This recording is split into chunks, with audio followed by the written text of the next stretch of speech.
seen my stream before, and if you can't see the name below me as well, that would be a bit of a giveaway. Now I know the on the other side, wait, yeah, down there, those times aren't accurate this week, but it's going to be Tuesday, Thursday, and Saturday. I'm just quickly setting up the overlay. I just had to quickly reload it, just because thankfully Radley is a race picker, and I didn't know what race he was playing, and then I figured out what it was, so I wanted to make sure that was set properly. But you know what? We're going to head on to the games fairly shortly. Sorry, so don't go any... Man, I just drank some more and it's made me gassy. How does that work? But yeah, you know what? Just quickly finish setting this up, so if you just give me 1 second, hopefully everything should be fine. But hopefully you're all having a wonderful week so far. I know it is currently Tuesday. I almost forgot what day it was, that's kind of funny. But I've had a fairly uneventful week at work, so I can't really complain. Certainly not going to complain about that ever, just because it is quite stressful sometimes, so... Just quickly setting up what... I suppose I can do this a little bit later, that's fine. Let's head on to the overlay and let's introduce what maps we're going to be seeing today. I'm just making sure that everything definitely lines up with how it should be. And it looks like it does, so that's good. That is very, very good. Okay, let's move on over to the overlay and let's introduce our maps for the series.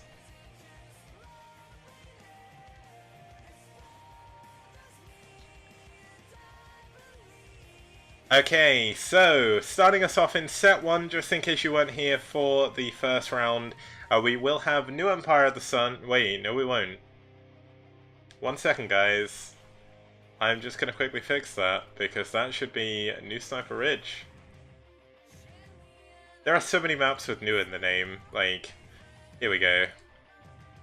There we go, so starting us off in set 1, we're going to have New Sniper Ridge. Set 2 will be on Hitchhiker. Set 3 will be on Neo Electric Circuit. Set 4, Neo Aztec. And Set 5, Return of the King. Now let's have a quick look at who our teams are going to be. The Eagle-Eyed of you would have seen this in the thread already, but it's going to be 9th Team versus Net Wars. Now Net Wars, a very, very strong team, came 3rd overall in round 1, so they actually came 3rd in the 4th place match of the round 1 playoffs. 9th team, a new team for round 2, but they've won their first 2 games. Net Wars have actually lost a game so far. But Net Wars went 6 for 2 last round, an incredibly strong team. One of the best foreign teams there are at the moment, entirely a mass of Polish people.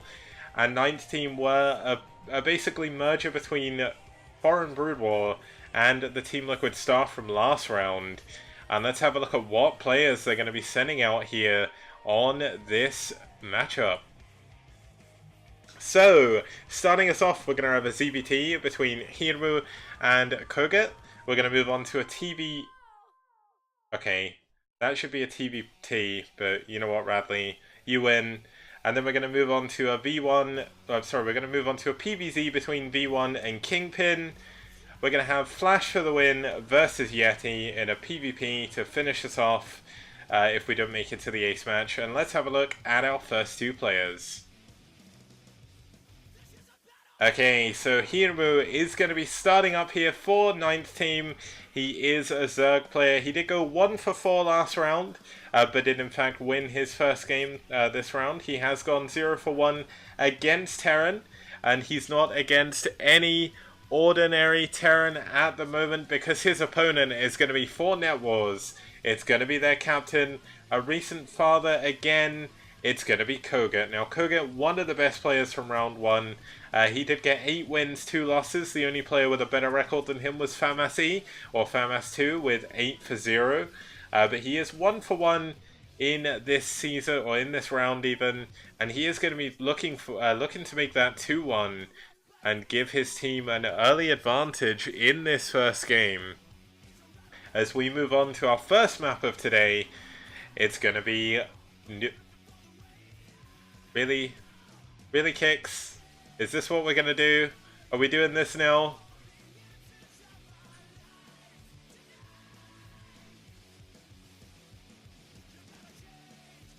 It's going to be New Sniper Ridge. There we go. So New Sniper Ridge, of course, a cool map. We did see it in that previous series, but if you weren't here for that, this map is a 4-player map. Doesn't have that many bases on, kind of different in that way to a lot of other maps. Very similar in style to Fighting Spirit, but plays out very differently. High ground pods separating the 4 quadrants on the map does look like a swastika, as someone has probably pointed out in chat already. But you do have that double base in the middle. You do need to take that with 2 command centers if you want to mine that normally, but I highly doubt we're going to see that here, as we are going to move on to our first game of the series between NetWars and 9th Team. And starting us off on round 4, week 4, day 1, NetWars versus 9th Team. It's going to be Hirmu versus koget. Let's head on over to the game and let's get started with this series.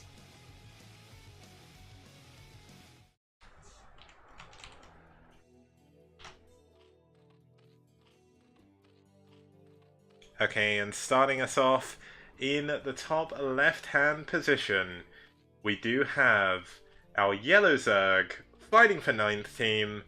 It's going to be Hirmu.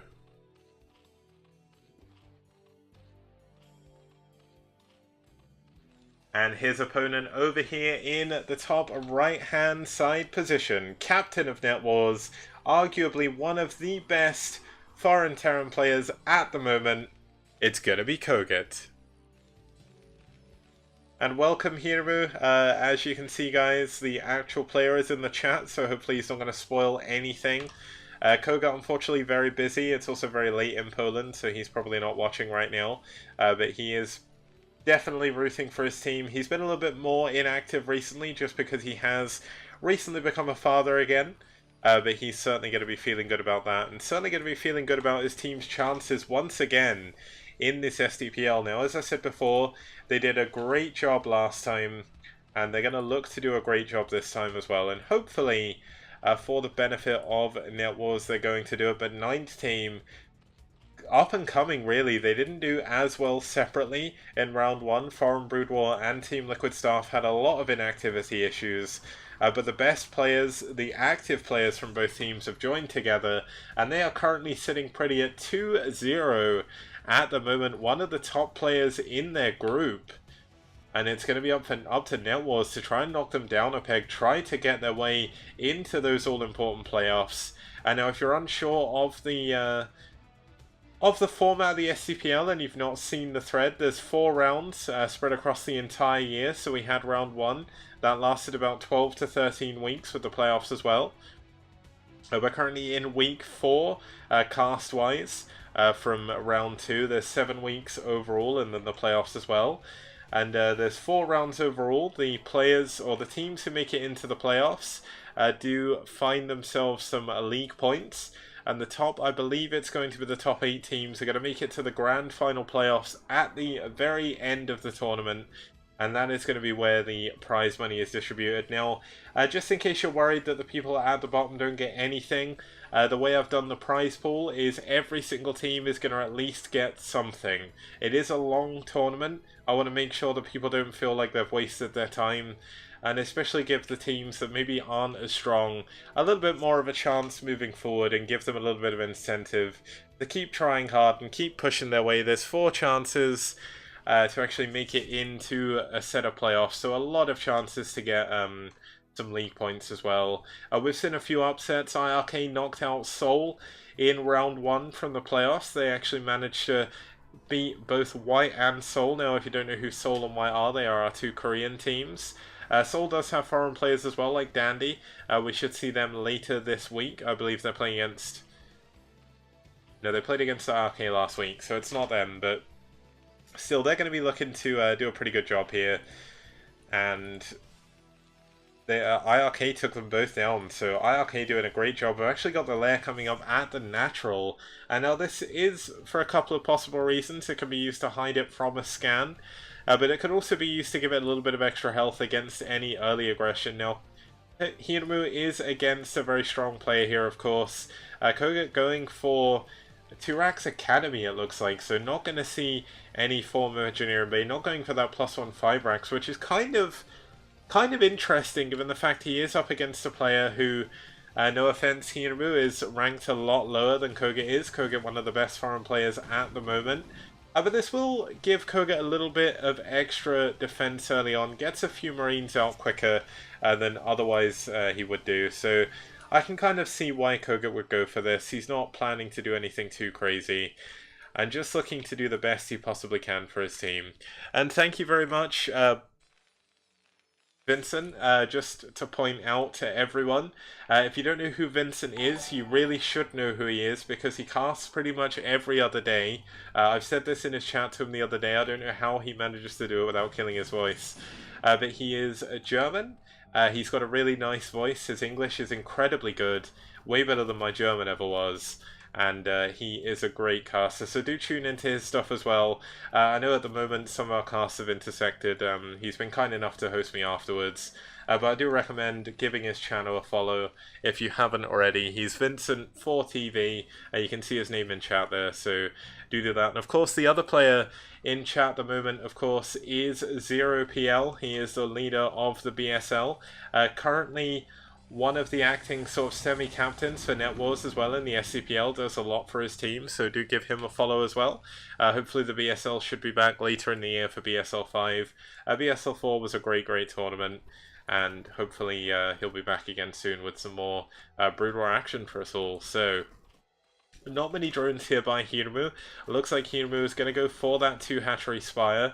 Very powerful build early on, but is it going to catch Koget off guard? Koget, of course, getting a later engineering bay, but will get it in time. Knows to build those missile turrets.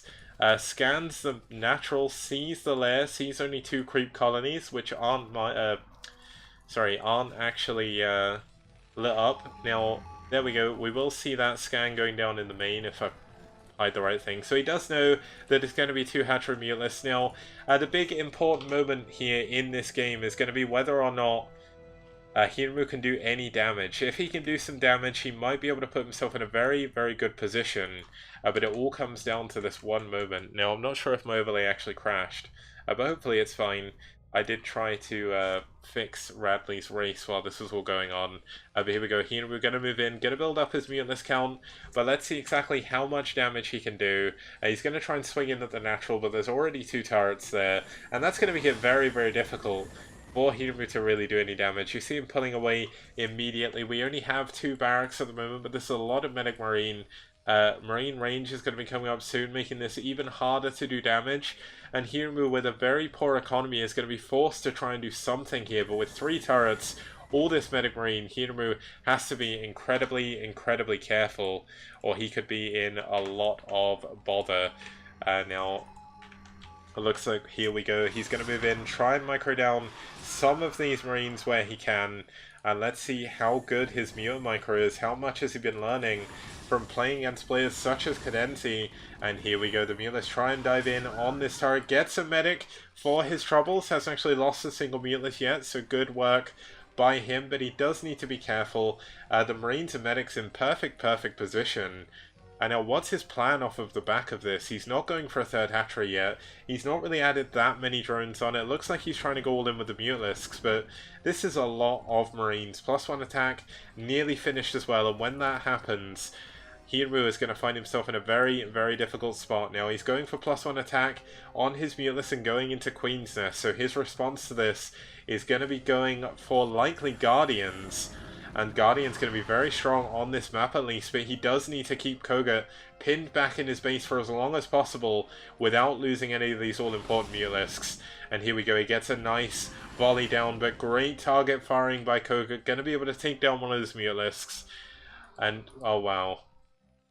Hirmu actually took this hatchery, but it was scouted. So that is going to be killed as soon as these units can actually leave the base. He is going to try and kill those. Now, we do actually have a lot of Lings in pursuit here, just waiting for a moment to strike. Now, what is this going to be for? Is this going to be for some really cheeky Sunkens? Is he going to go for a Sunken contain or something? He's going to fly into this bunker, needs to be very careful. His Mulus is still very fragile, and he's getting himself stuck in between a rock and a hard place. Now, do we have any additional tech? +1 armor coming in by Koget. We've got double starport coming in. This is going to be for double Likely wraiths or dropships, depending on what he sees. Now, is Hive done? This isn't the Hive, this is the Hive. So Hive only just started up, really. Looks like he's going to try and do some damage. Loses another couple of Mutalists, though, for free. And here we go. Koget finally feels like he has enough. He has +1 attack. Oh, and this hatchery finished at the worst possible time. No cancel there. That is 350 minerals down the drain for Hirmu. But Hirmu forced back home to sunken up. He is going to need to do everything he can to hold on. His tech is behind. Oh, I see his tech is behind. He's going up to Hive, but he doesn't have lurkers. He skipped those entirely. He's not really been able to do too much with his Mutalisks. And this is going to be a very difficult situation.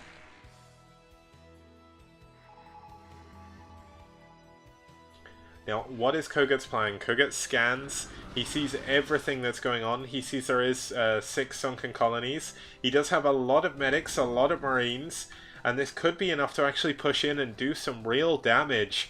Now, the Hive tech is finished, but there's no Hive tech. I know that sounds weird, but there's no technology that requires the Hive at the moment. Possibly Adrenalings? No Adrenalings just yet. No Cracklings. No Great Aspire. He's pumping every single mineral he has at the moment on trying to get his defense up. Now, he's just hemorrhaging Mutalisks at the moment. He did manage to get one of the medics, which is going to make it a little bit harder for these Marines to push in. But with such a bad economy at the moment, Hirmu is going to be very, very, very... well, I said that wrong, but in a lot of trouble here as we see more and more units filling out of Koget's base. He's up to 5 factories, or 5 barracks now. He's going double vessel, adding a 6th barracks as well. He is not going to expand. He knows he doesn't need to. He has Hirmu by the throat at the moment, and Hirmu doing a pretty good job microing his Mutas, but taking a lot of excess damage due to those reinforcements. And I mean, Hirmu is doing what he can. He's trying to hold on here. Is it really going to be enough? We finally see the Great Aspire coming in, but is it going to finish in time? We actually see Koget going for a scan on the natural. Going to be able to see exactly what to do, but there's not really too much he can do other than just hope that he can get some Guardians up before this happens. But even then, against this much Medic Marine, there's not too much the Guardians are going to be able to do. And still with 10 Mutalisks, still doing what he can.